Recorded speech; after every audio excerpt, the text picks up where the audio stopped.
성경에 수많은 사람들이 등장하는데 그 여러 사람들이 있지만 그 중에 한 명만 얘기를 내가 해보자면 하루아침에 모든 것을 잃어버린 사람이 있어요. 누굴까요? 그렇죠. 성경 욥입니다. 욥이 대표적으로 모든 것을 한순간에 잃어버린 사람이었어요. 그는 하루아침에 재산도 잃어버리고 자녀도 잃어버리고 건강도 잃어버린 사람이었어요. 인간적으로 우리의 시선으로 바라보면 더 이상 남은 것이 없는 정도로 모든 걸 잃어버린 사람이 욥이었습니다. 그런데 내 인생, 내 신세야 이렇게 한탄할 또 한데 그때 욥이 어떤 고백을 하냐면요. 욥기 1장을 보면 주신 이도 여호와시고 거두신 이도 여호와시니 여호와의 이름이 찬송을 받을지어다 라고 이야기를 하고 있어요.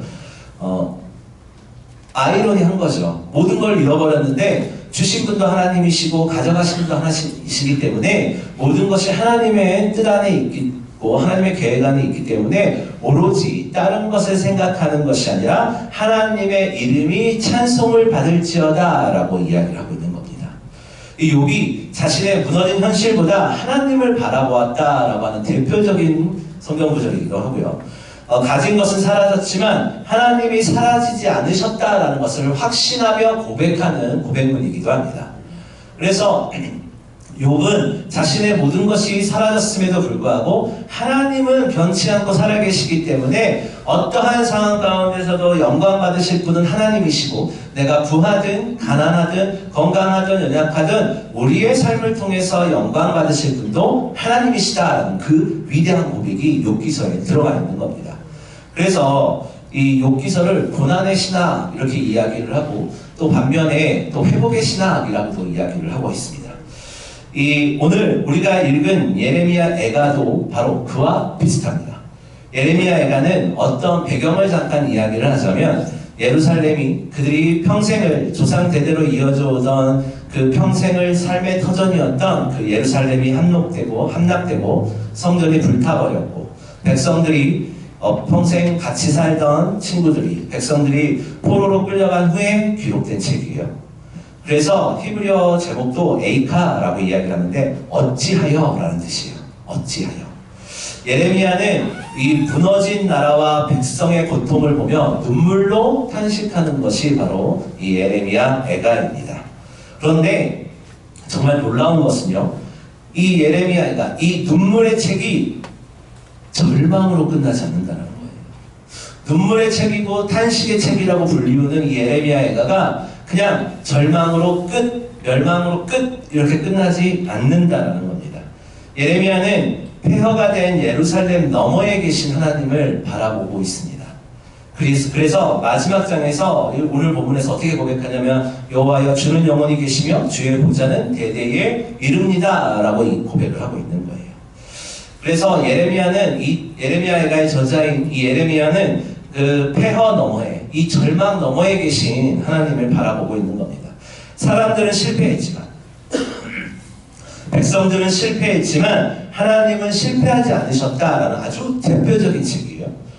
오늘 우리도 이런 건강의 문제, 혹은 가정의 문제, 자녀의 문제, 이런 사업의 문제로 눈물을 흘릴 때 있죠. 모든 것이 무너졌다라고 땅을 치며 고개를 떨굴 때 있습니다. 그러나 믿음의 사람은요, 무너진 현실을 바라보는 게 아니에요. 무너지지 않는 하나님을 바라보는 거예요. 여러분, 믿음의 사람이다라는 것이 왜 그 이름이, 그 타이틀이 우리에게 붙겠습니까? 우리가 믿음의 사람입니다라고 고백하는 것은 우리의 현실이 어떻든지 간에 그것이 끝이 아니고 그것이 중요하다, 중요하지 않다 이런 것이 아니라 나의 모든 환경 가운데서도 하나님을 의지하고 하나님 중심으로 살겠습니다 라고 고백하는 사람들이 믿음의 사람들이에요. 그렇기 때문에 믿음의 사람들은 이 절망과 이런 무너짐과 이런 것들을 바라보는 것이 아니라 우리와 함께 계시는 하나님을 고백하는 사람들이에요. 이게 믿음의 사람이에요. 그래서 내가 믿음의 사람인지 아닌지를 알려면 신앙의 연수나 이런 걸 바라보는 것이 아니라 나의 입에서 어떤 언어가 흘러나오는지를 보면 되는 거예요. 절망을 이야기하고 있습니까? 폐허를 이야기하고 있습니까? 무너짐을 이야기합니까? 그러면 우리는 돌이켜야 돼요. 왜냐하면 우리의 마음은 무너졌을지라도 우리의 생각은 연약해질지라도 하나님은 건재하시기 때문이죠. 아멘. 그 하나님을 바라보는 사람들이 믿음의 사람들이에요. 아멘. 오늘 우리 사랑하는 우리 1차 성교회 성도들 한 명 한 명이 전부 다 믿음의 사람들인 줄 믿습니다. 아멘. 오늘 말씀을 통해서 우리 절망과 눈물 너머에 있는 소망이 무엇인지에 대해서 함께 살펴보도록 할 겁니다. 첫째로는 눈물 끝에도 하나님은 여전히 왕이시다입니다. 오늘 본문 19절 말씀 우리 한번 읽어보겠습니다. 시작. 여호와여 주는 영원히 계시오며 주의 보좌는 대대에 이르나이다. 아멘.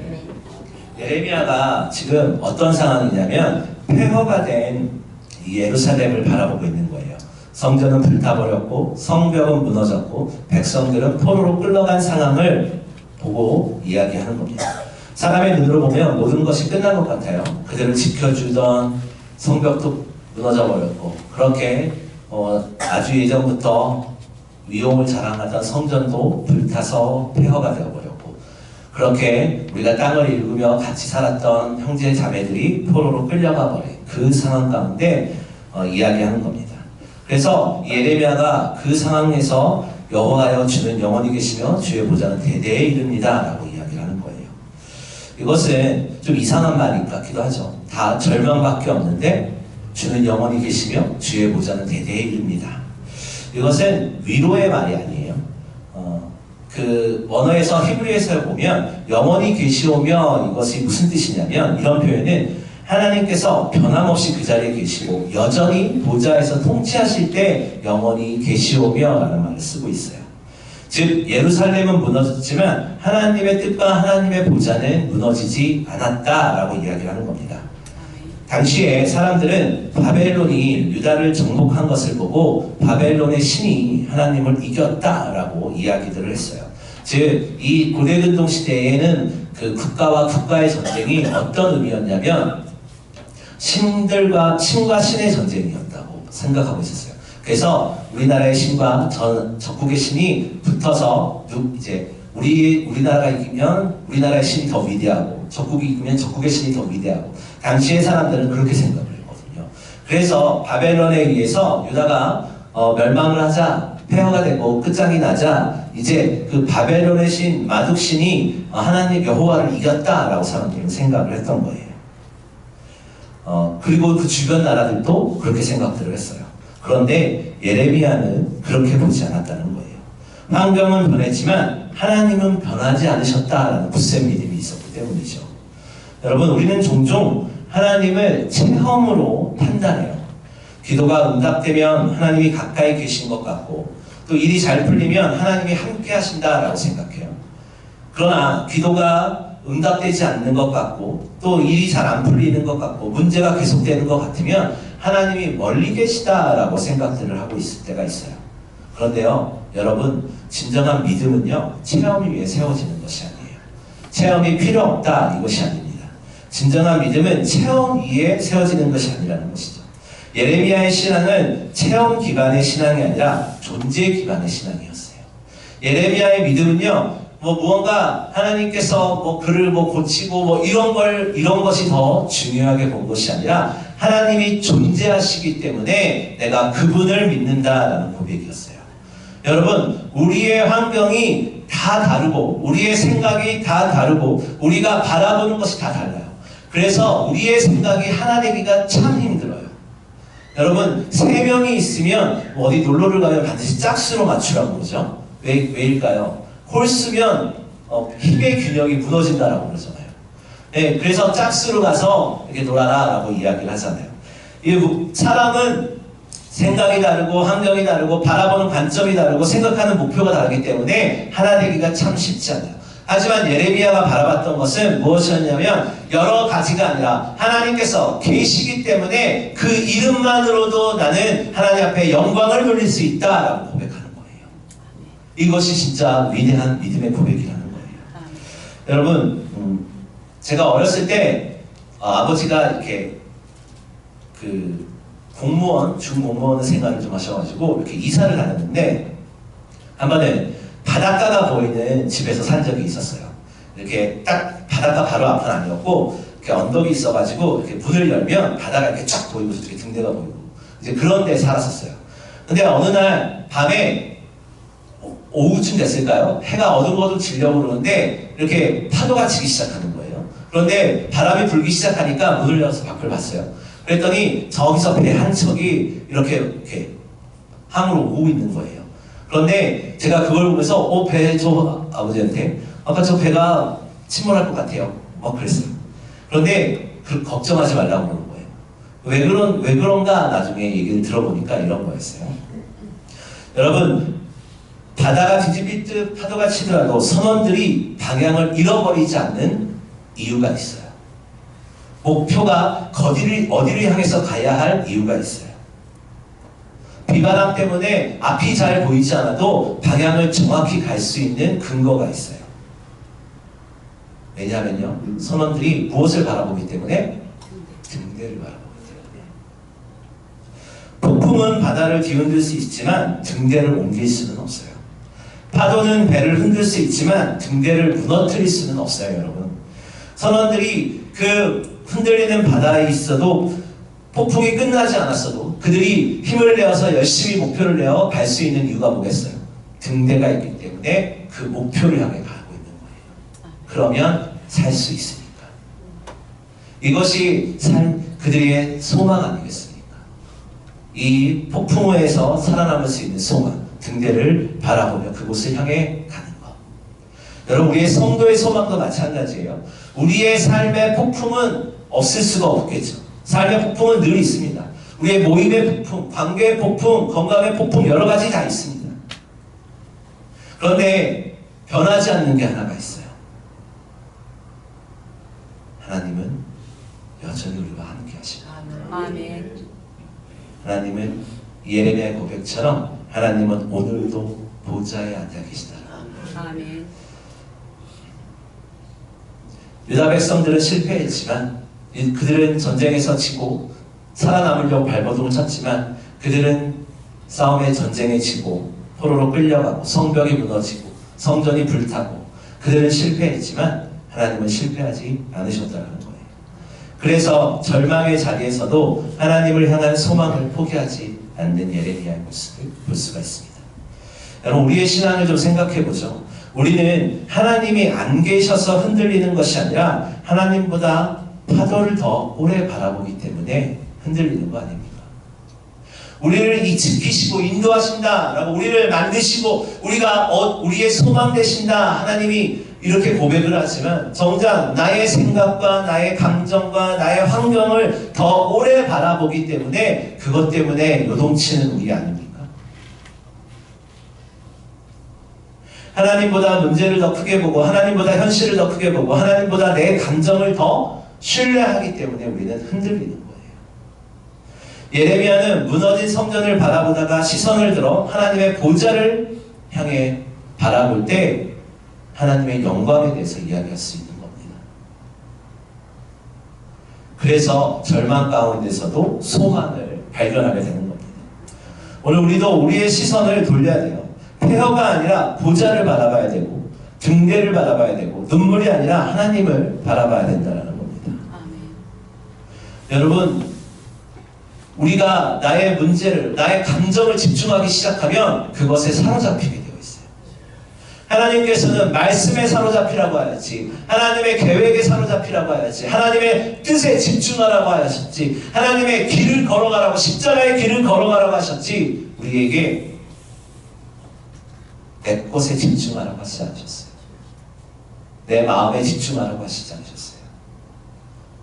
그래서 눈물 끝에 남은 소망은 상황을 변화시키는 것이 아니에요.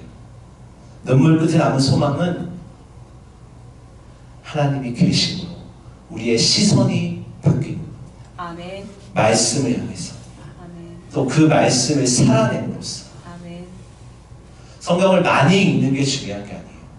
그 말씀을 살아내느냐, 그 말씀이 얼마나 나에게 영향력을 미치고 있느냐, 그것이 더 중요한 거예요. 조금 더 나아가서 생각을 해보도록 하겠습니다. 두 번째는 눈물은 하나님께 나아가는 기도가 되어야 된다입니다. 오늘 본문 20절, 21절 한번 길지만 한번 읽어보겠습니다. 시작. 주께서 어찌하여 우리를 영원히 지키시며 우리를 이같이 오래 버리시나이까. 여호와여 우리를 주께로 돌이키소서. 그리하면 우리가 주께로 돌아가겠사오니 우리의 날들을 다시 새롭게 하사 옛적 같게 하옵소서. 아멘. 우리가 좀 전에 읽었던 19절을 좀 생각해 보면요, 주는 영원히 계시오며 라고 이야기를 했잖아요. 그런데 바로 이어서 어떻게 하는 게 묻냐면, 주께서 어찌하여 우리를 영원히 잊으시오며 라고 이야기를 하고 있어요. 언뜻 보면 이 한절, 그 19절과 20절이 좀 모순되는 말처럼 느껴지고 있어요. 하나님은 영원히 계신다라고 고백하면서 동시에 하나님이 자신들을 잊으신 것 같다라고 말을 하고 있기 때문이죠. 그런데 이건 모순되는 말이 아니에요. 오히려 믿음의 사람에게서 자주 나타나는 기도의 모습이기도 하죠. 예레미야는 지금 하나님이 실제로 자신을 잊으셨다라고 이야기하는 것이 아니에요. 너무나 아프고 너무나 괴롭기 때문에 하나님께 그 마음을 솔직하게 토로하고 있는 거예요. 여기서 우리가 좀 짚고 넘어가야 될 게 원망과 탄식에 대해서 좀 이야기를 하고 넘어가야 되는 겁니다. 이 원망과 탄식, 겉으로 보면 원망과 탄식이 비슷한 말처럼 보여요. 둘 다 아픔이 있고, 둘 다 눈물이 있고, 둘 다 왜? 라는 질문을 던지는 것이 원망과 탄식이에요. 그런데 이 두 단어가 방향이 달라요. 원망은요, 우리 원망할 때 어떻게 합니까? 하나님이 나를 버리셨다. 하나님이 나를 외면하셨나? 하나님 왜 그러실까? 하나님이 나를 사랑하시지 않으실까? 결국 하나님을 향한 이런 물음표와 왜라는 질문 때문에 자신의 상황에 집중하다 보니 하나님께 나아가는 마음의 문을 닫아버리게 되는 겁니다. 그래서 하나님을 믿는다라고 하지만 그 마음 가운데, 그 삶 가운데 하나님의 은혜가 없어요. 원망이 많은 사람들이 그래요. 하나님의 뜻보다는 내 원망과 내 억울함과 내 불남이 더 중요하니까. 그런데 반면 탄식은요, 비슷해 보이지만 하나님께 더 가까이 나아가는 장치예요. 어떻게 고백되어지는 게 탄식이냐면, 하나님 왜 이런 일이 나에게 있습니까? 하나님 도대체가 이런 일이 일어나는지 이해할 수가 없어요. 하나님 도와주세요 라고 하는 것이 탄식이에요. 탄식은 질문이지만 동시에 기도이기도 한 거예요. 하나님을 포기하지 않았기 때문에 하나님께 질문하는 거예요. 하나님이 들으신다고 믿기 때문에 부르짖는 게 탄식입니다. 성경에 이 탄식의 대표적인 것들이 많이 나오는데, 다윗은 시편에서 여러 차례 여호와여 어느 때까지니까 라고 하나님 앞에 부르짖어요. 그래서 다윗의 탄식시를 보면 이런 말들이, 여호와여 어느 때까지입니까? 하나님 어떻게 하시겠습니까? 이런 질문들이 많이 나와요. 심지어 예수님께서도 십자가 위에서 시편의 말을 인용해서 말씀하시죠. 나의 하나님 어찌하여 나를 버리셨나이까? 라고 이런 탄식에 대한 이야기를 하고 있습니다. 믿음의 사람들은요, 자신의 연약함과 아픔을 숨기지 않아요. 그러나 그들은 아픔 때문에 하나님을 떠나지 않아요. 상처가 있다고 해서 하나님을 다 떠난다면 교회 안에 남을 사람이 누가 있겠습니까?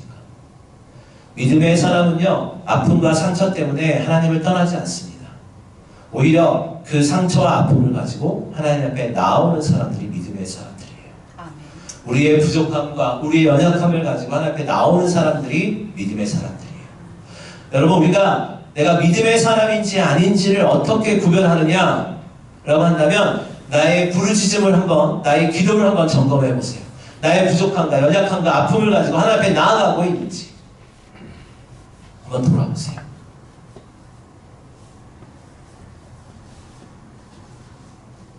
오늘 보면 예레미야도 마찬가지예요. 그는 무너진 예루살렘 앞에서 탄식하고 있어요. 그러나 절망 속에서도 하나님을 향해 기도합니다. 21절에 그래서 예레미야의 기도가 더욱 깊어져요. 여호와여 우리를 주께로 돌이키소서라고 이야기하고 있는 거예요. 예레미야는 먼저 좀 생각을 해보면, 하나님 우리를 멸망시킨 저 바벨론이라는 큰 나라를, 힘 있는 나라를 멸망시켜주세요. 이렇게 기도하지 않았어요. 예루살렘을 하나님 옛날 그 다윗성 같이, 솔로몬의 성전과 같이 아주 튼튼한 성벽을 세워주세요. 이렇게 기도하지 않았어요. 그는 먼저 자기 백성이 하나님께 돌아가게 해달라고 기도하고 있습니다. 왜냐하면요, 예레미야가 알고 있었어요. 예루살렘이 무너진 가장 큰 이유는 성벽이 약해서도 아니었어요. 무언가 부족해서도 아니었어요. 진짜 문제는 하나님과의 관계가 무너졌었다는 것이에요. 하나님과 관계가 멀어졌기 때문에 그들이 멸망했다라는 것을 예레미야는 알고 있었다라는 겁니다. 더 놀라운 것은 예레미야가 우리가 돌아가겠습니다 라고 말하지 않고 있다라는 겁니다. 그래서 15절 우리가 읽었던 우리를 돌이키소서, 이것은 우리는 스스로 돌아갈 힘이 없습니다 라는 고백이에요. 여러분, 회개하는 것도요, 하나님의 은혜가 필요합니다. 회개하는 것도 하나님의 은혜가 필요한 거예요.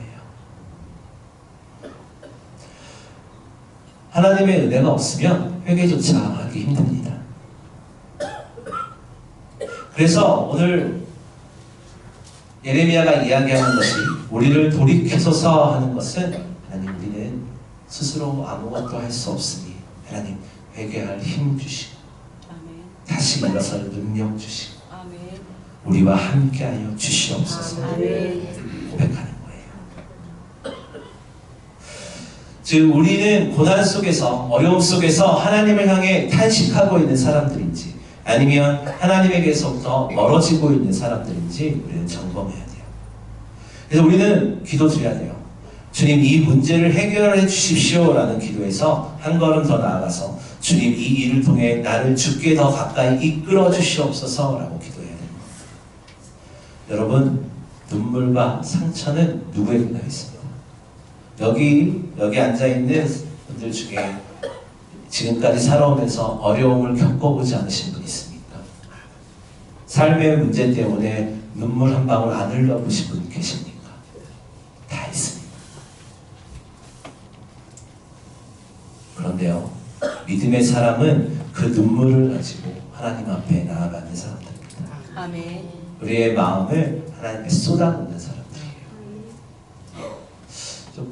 오늘 말씀을 통해서 우리의 삶이 온전히 하나님 앞에 나아가는 은혜가 있기를 주님의 이름으로 소망합니다. 아멘. 한 가지만 더 볼 것은 눈물 끝에 남은 소망은 하나님의 은혜이다라는 것입니다. 우리가 좀 전에 21절을 읽었는데요, 예레미야에가는 눈물의 책이다라고 불려지고 있어요. 상황을 보면 나라가 무너졌어요. 성전이 불탔어요. 백성들은 포로로 끌려갔어요. 그런데 놀랍게도 이 책의 마지막은 절망이 아니라 소망의 기도로 끝나고 있다는 겁니다. 그래서 예레미야가 기도하죠. 우리의 날들을 다시 새롭게 하사 옛적같게 하옵소서 라고 우리가 21절에 이야기를 하고 있습니다. 이 기도는 단순히 과거로 돌아가게 해달라 이런 뜻이 아니에요. 하나님께서 다시 시작하게 해달라는 거예요. 하나님께서 다시 회복시켜 달라는 겁니다.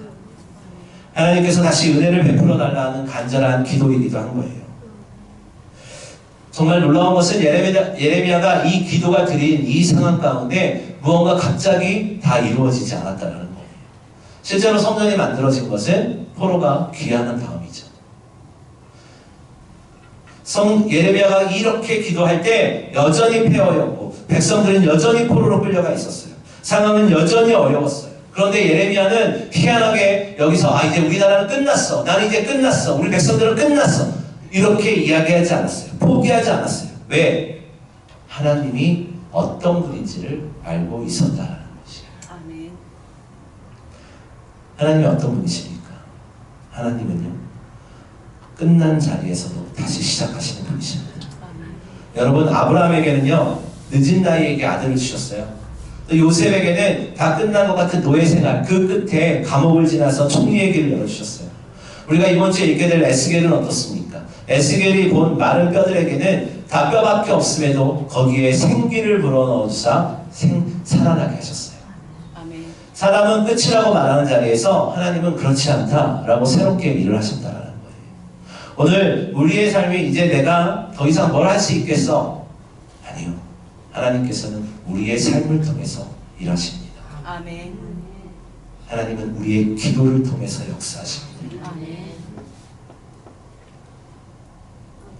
예레미야가 무너진 성전과 무너진 성벽을 바라보았다면 원망만 나왔을 거예요. 내가 이렇게 예언했는데, 이렇게 하나님의 말씀을 대언하고, 이렇게 백성들한테 이야기를 했는데 그들은 하나님을 바라보지 않고 세상의 힘을 바라보다 멸망당했으니 이제 난 됐어. 몰라. 난 할 만큼 했어. 예레미야가 이랬다면 오늘 우리들에게 이 예레미야서는 있지 않을 거예요. 하지만 그가 폐허가 된 성벽을 바라보는 것이 아니라 하나님을 바라보므로, 여전히 함께 계시는 하나님을 바라보므로 그가 일어설 수 있었고 소망을 가질 수가 있었습니다. 아멘. 여러분, 우리에게 소망을 갖는다, 우리가 소망이 있다라는 것은 우리가 갑자기 무언가 짠 이거 부자가 된다 이런 뜻이 아니에요. 만일에 우리에게 소망이 있어서 갑자기 부자가 된다라고 한다면 우리는 로또 복권을 수십 번이 당첨이 됐습니다. 그렇지 않죠? 실제로 당첨되신 분이 계실 수도 있어서 더 이상 얘기를 하진 않지만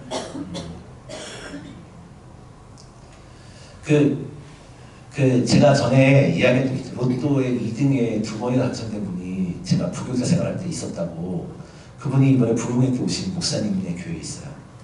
네, 그래서 그 부흥회 끝나고 나서 며칠 있다가 그분이 전화가 왔어요. 그래서 부흥회 하셨다면서요? 그래서 제가 지사님 로또 얘기를 몇 번 했습니다 라고 이렇게 얘기를 했어요. 우리가 소망이 있다는 건 무언가 갑자기 뭐 돈다발이 뚝 떨어지거나 이런 것을 이야기하는 것이 아니에요.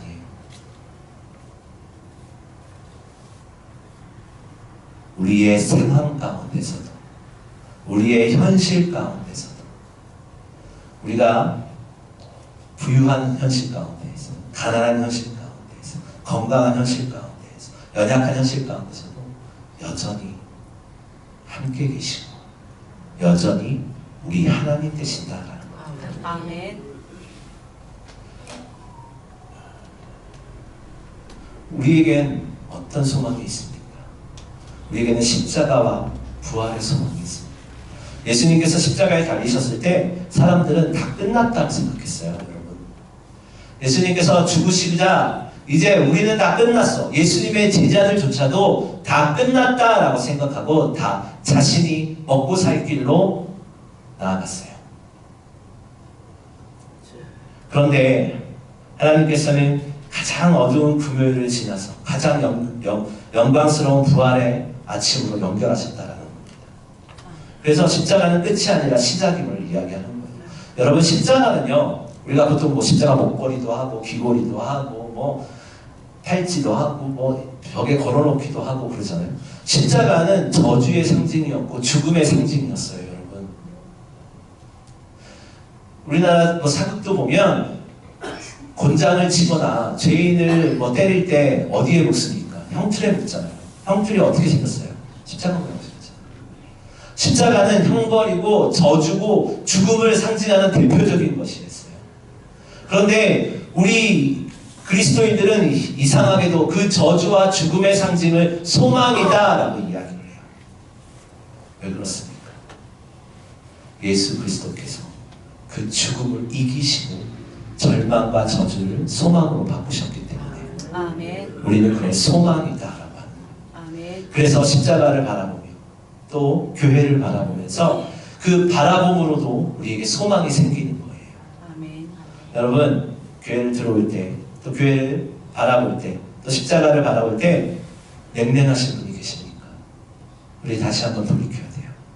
우리의 소망 대신에 예수 그리스도의 십자가를 기억해내야 되는 거예요. 아멘. 그래서 예수님의 죽음은 패배가 아니라 승리의 문이었다는 거예요. 그래서 십자가가 승리의 시작이라는 거예요. 하나님께서 오늘도 우리를 붙들고 계세요. 그렇기 때문에 여러분, 우리의 삶에 어려움이 있을 수 있어요. 눈물이 있을 수 있어요. 고통이 남아있을 수 있어요. 아직 해결되지 않는 문제들, 관계의 어려움들이 있을 수 있어요. 그러나 하나님은 끝이 아니다 라고 하시고 있는 겁니다. 하나님이 살아계시는 한 끝난 인생은 없어요, 여러분. 우리는 끝났다, 이제 됐다 라고 하지만 하나님은 그게 끝이 아니다 라고 하시는 거예요. 이 예레미야서가 눈물의 책이다 라고 하지만 이 눈물의 끝에 남은 소망은 상황이 아니에요. 폐허가 된 상황을 이야기하는 것이 아니에요. 예레미야는 마지막에 무엇을 얘기하느냐? 여전히 은혜를 베푸시며 새롭게 하시는 하나님을 이야기하고 있는 거예요. 그는 상황이 아니라 소망을 이야기하고 있는 거예요. 오늘 우리도 마찬가지예요, 여러분. 우리는 예수 그리스도의 십자가와 부활 안에서 오늘 우리에게 소망이 열리고 있고 또 소망이 있고 우리는 소망을 따라가야 되는 사람들인 거예요.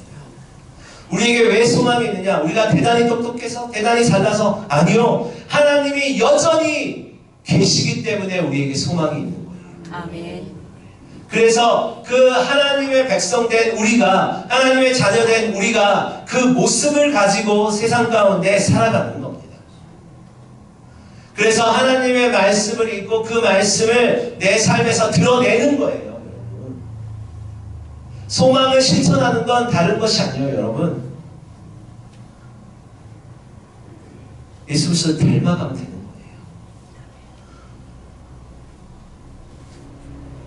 그래서 예레미야는 마지막에 절망으로 끝내는 것이 아니라 소망으로 끝내고 있는 겁니다. 하나님은 여전히 하나님이시니까. 아멘. 오늘도 살아계셔서 나와 함께 있고 나에게 사명 주시고 소명 주시고 능력 주셔서 아멘. 그 일을 감당할 수 있게 하는 아멘. 그것입니다. 그래서 우리의 날들을 다시 새롭게 하사 옛적 같게 하옵소서라고 이야기를 하고 있어요. 이것은 하나님이 어떤 분인지를 알았던 예레미야의 고백이에요. 하나님, 다시 예루살렘의 빛과 번쩍한 성전이 만들어지고 성벽이 만들어지고 성전이 만들어지고 이런 기도를 하고 있잖아요. 하나님, 우리들이 다시 하나님을 바라볼 수 있게 해달라고 기도하는 거예요. 아멘. 오늘 우리의 기도가, 우리의 삶이 하나님을 다시금 바라볼 수 있게 해달라고 기도해야 되는 것이고, 하나님의 은혜를 아직 경험하지 못했다면 하나님, 내가 하나님을 바라볼 수 있는 용기 주시고 결단 주시고 마음을 더하여 주세요 아멘. 라고 기도하는 겁니다. 식었던 나의 마음이 다시 한번 소망의 불길을 붙들 수 있게 해달라고 기도하는 거예요. 아멘. 하나님은 왜 이런 기도해야 되나요? 하나님은 무너지는 것을 다시 세우시는 분이고 절망의 자리에서도 새로운 일을 시작하시는 분이시기 때문이에요. 아멘. 오늘 우리의 삶에 여러 가지 눈물이 있을 수 있어요. 건강의 문제, 가정의 문제, 자녀의 문제, 관계의 문제 때문에 무거울 수 있어요. 그러나 우리는 포기해도 하나님은 포기하지 않으십니다. 하나님이 살아계시는 한 끝나는 인생은 없어요. 여러분, 우리의 여기 있는 모든 분들, 저와 모든 분들이 우리의 삶이 이제 뭐 별 볼 일 없지 뭐. 아니요. 하나님은 끝내지 않으셨어요. 우리를 통해서 우리의 기도를 받기를 원하시고 우리의 예배를 받기를 원하세요. 아멘. 하나님이 역사하시는 한 마침표는 우리가 찍는 게 아니라는 거예요. 함께, 하나님께서 함께 하시는 가정 절대 무너지지 않습니다. 아멘. 하나님이 함께 하시는 그동안 우리의 마음이 무너지지 않고 또 우리의 교회도 끝나지 않는다는 거예요. 아멘.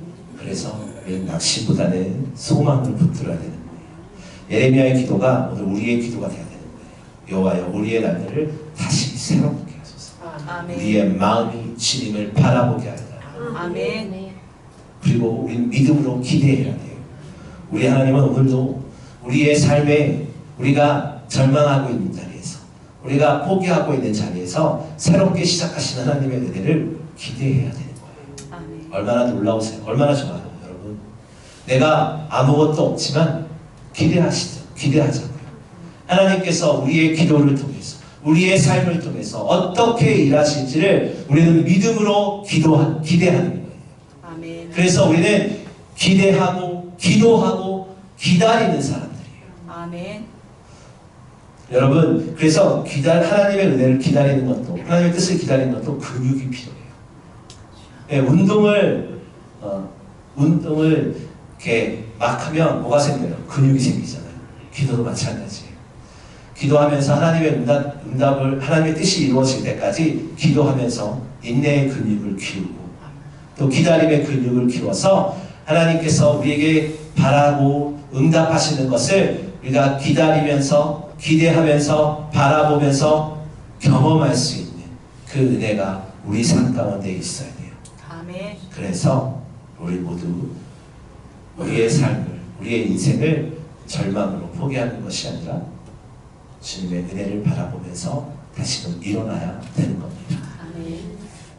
우리 옆 사람과 인사하겠습니다.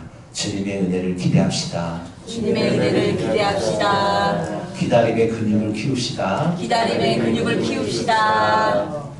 그렇습니다. 그 기다림의 근육을 키워서 주님의 은혜를 바라보며 살아가는 저와 여러분이 되시고 주님의 이름으로 소원합니다. 아멘.